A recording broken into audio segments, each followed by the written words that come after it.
Povodom godišnjice početka i završetka mirne reintegracije Istočne Slavonije, Baranje i Zapadnog Srema i Dana međunarodnog priznanja Republike Hrvatske, Srpsko narodno veće i Zajedničko veće opština Vukovar održali su svečanu sednicu u Srpskom domu u Vukovaru.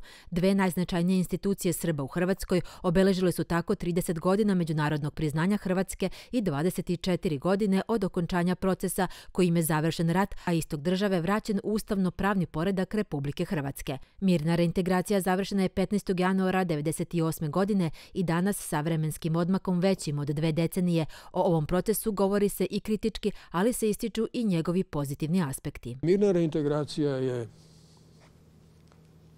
donijela ne samo mir, nego je mirna reintegracija donijela obnovu međuetničkog povjerenja u ratu teško i ozbiljno narušenog.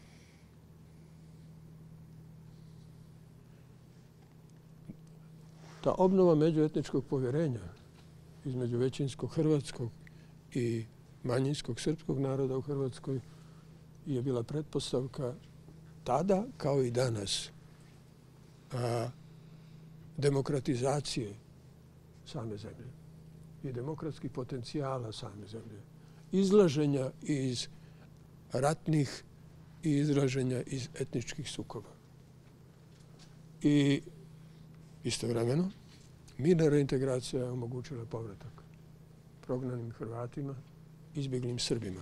Predsjednik Zajedničkog veća opština Dejan Drakulić istakao je značaj ovog procesa za opstanak i razvoj srpske zajednice na reintegrisanom području, ali i to da kada su u pitanju problemi i zagarantovana prava Srba, proces još uvijek traje. Možemo reći da ona traje i danas i da problemi koji su bili za vreme mirne reintegracije i danas nisu rešeni, kao što su pitanja autonomije obrazovanja, neka statusna pitanja, ali upravo je naš zadatak u nekom budućem periodu da ističemo značaj mirne reintegracije, značaj ljudi i porodica sa ovog područja i da ističemo potrebu za razvijanjem demokratskog i tolerantnijeg društva.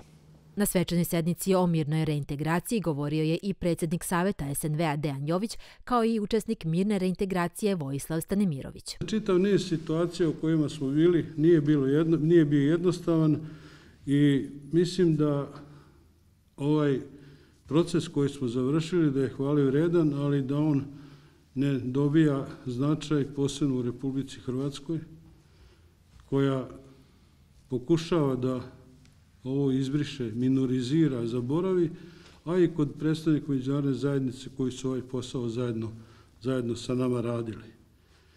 Uradili smo posao, mislimo da je to uspešna misija, mislimo da je to posao koji je urađen bez novih žrtava, da je to posao koji je bio i prethodio završetku Dejtonskog procesa.